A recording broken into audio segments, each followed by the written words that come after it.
Estamos então voltando com o nosso bate-papo na praça, hoje com satisfação trazendo o doutor Richard Crevellaro. Doutor, boa tarde.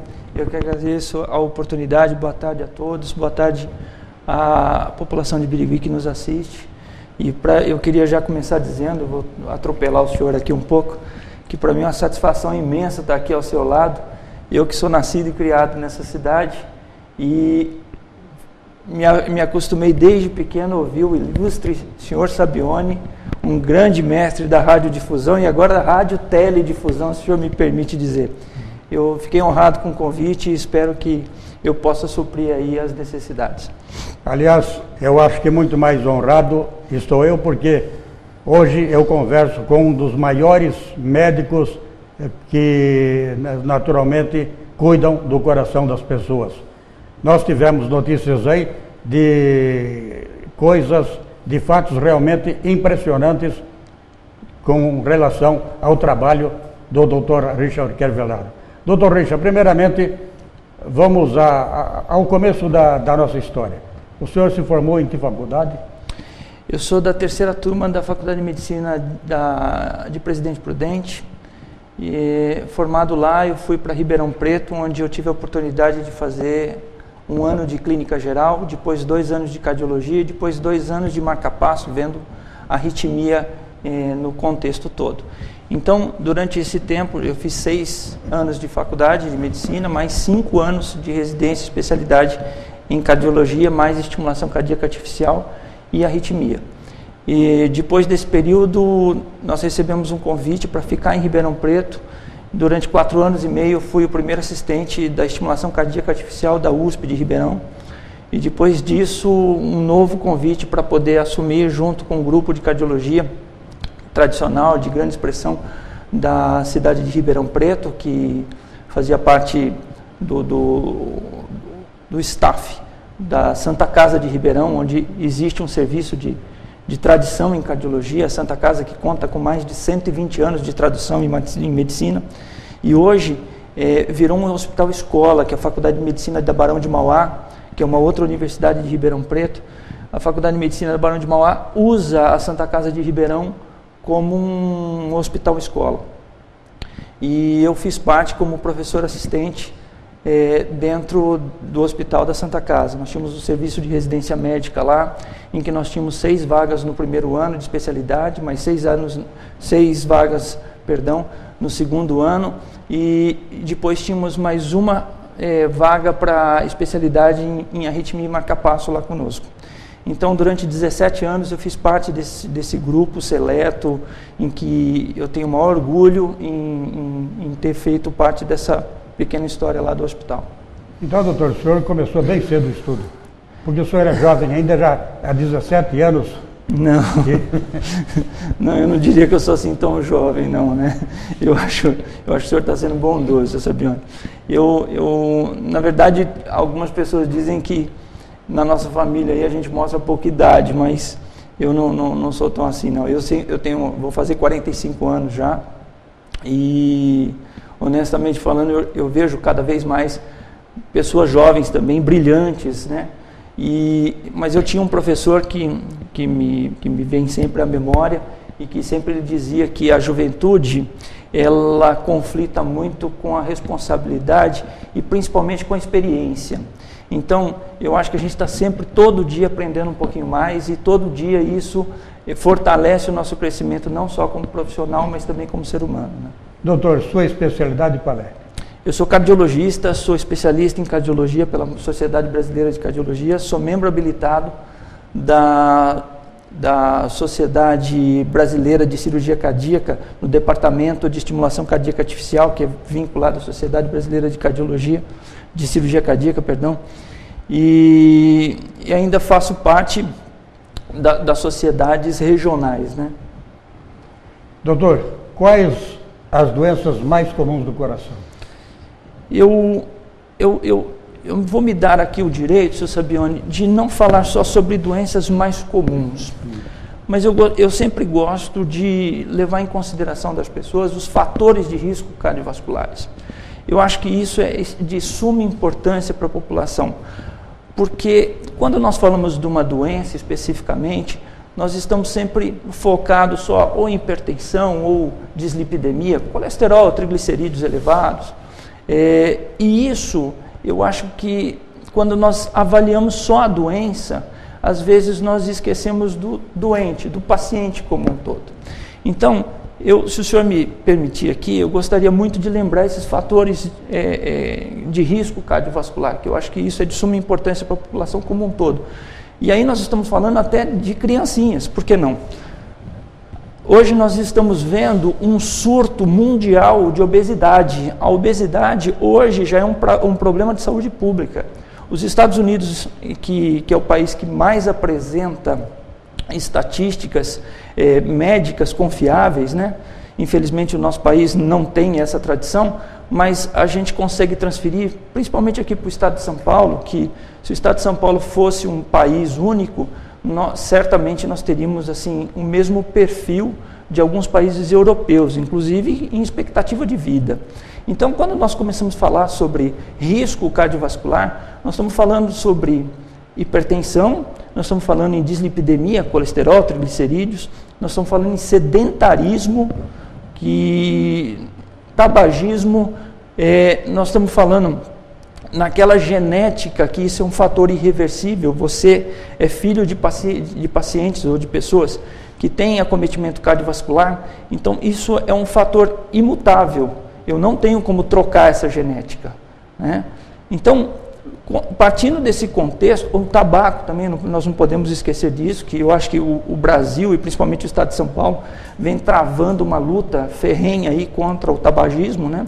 Inclusive nós assistimos a questão de 2 semanas atrás, o governo já anunciando que vai sobretaxar o cigarro, uma forma de tentar coibir um pouco.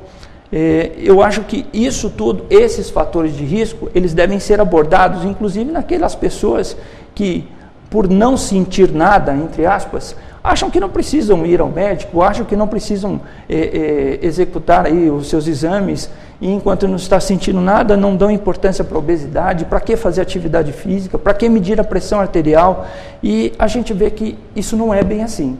Então, eu acho que o que nós poderíamos deixar de grande mensagem para o telespectador é que a abordagem deve ser feita pelo paciente como um todo. Então, é sempre muito importante, e cada paciente tem uma história diferente, cada paciente tem um contexto diferente. Existe sempre a doença, mas o paciente pode não ter a manifestação dessa doença da mesma forma do que o seu parente ou o seu vizinho. Então, sempre a opinião do médico após avaliar esse paciente é muito mais importante. Eu sempre costumo dizer que às vezes é muito mais importante do que qualquer exame que nós possamos vir a realizar nesse paciente. Doutor, qual é a maneira de prevenção? Muito bom. Eu acho que a gente primeiro precisamos saber de onde você veio, geneticamente falando. Quando nós estamos falando dessa questão genética, existem algumas pessoas que tradicionalmente têm manifestações cardiovasculares dentro da sua genética. E aí a gente observa parentes próximos sendo acometidos com infarto ou quem sabe derrame. O derrame, popularmente dizendo, né, porque o acidente vascular cerebral, ele é também uma entidade de alto risco e alta morbidade. Todos os pacientes, toda pessoa já viu pelo menos alguém acometido de um derrame que fica altamente limitado, né? Então, eu costumo dizer para alguns pacientes, a gente só dá valor a ir ao banheiro, né, ao ato de ir ao banheiro sozinho, quando você não pode ir ao banheiro sozinho. Então, quando a gente fala sobre a genética, voltando aqui ao assunto, falando sobre a genética, primeiro nós precisamos analisar de que forma essa genética impacta na sua vida. Se você tem uma genética muito penetrante, a doença cardiovascular tem uma manifestação muito precoce, né? Então, hoje nós sabemos que pacientes acometidos de eventos cardiovasculares, e aí o derrame entra dentro deles, com idade inferior a 55 anos, isso já é um fator de risco. Então, se você eu não sinto nada, e por que então medir a minha pressão arterial? Existe uma recomendação que mesmo que você não sinta nada, pelo menos uma vez por ano, verifique a sua pressão. Por quê? Porque 95% dos verdadeiramente hipertensos, eles não sentem nada. E aí, o que acontece? Quando o paciente começa a sentir alguma coisa, geralmente a gente já tem pouco para oferecer. E eu queria fazer aqui uma parte pelo seguinte. Algumas pessoas, elas costumam dizer, não, eu sei exatamente quando a minha pressão está elevada. Na grande maioria, essas pessoas estão equivocadas. Porque nós escutamos sempre no dia a dia questões como, estou com mal-estar, verifique minha pressão. Ou, estou com uma dor de cabeça, verifique minha pressão. Isso são sinais que não necessariamente indicam que o nível de pressão está alterado. Eu gostaria de lembrar que existem fatores que podem oscilar os níveis pressóricos e não necessariamente o senhor está vivenciando um momento de hipertensão arterial sistêmica, doença propriamente dita.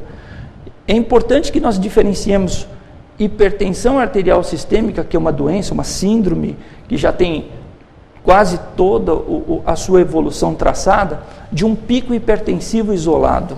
O pico hipertensivo, eu costumo dar sempre um exemplo, que eu acho que é um exemplo grosseiro, mas é de fácil compreensão. Se eu pegar a sua mão e der uma marretada na sua mão e quebrar todos os dedos da sua mão, nós, nesse momento, com o senhor gritando de dor, para tudo e vamos verificar a sua pressão em nome da ciência. Meu Deus, provavelmente o senhor vai estar com a pressão elevada. E nesse momento, se eu tivesse que tratar o senhor, eu não daria de primeira mão um remédio para baixar a pressão.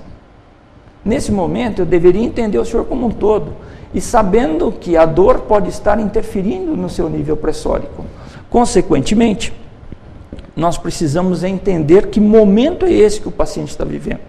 Verificar a pressão é de suma importância, mas interpretar o nível pressórico é mais importante ainda. Então não basta só a gente estar aqui verificando a pressão, se está alta ou se está baixa, dar remédio ou não. Não, nós precisamos saber que momento é esse que o paciente está vivenciando. O paciente com febre pode ter uma elevação do nível pressórico e não necessariamente merecer um remédio para baixar a pressão.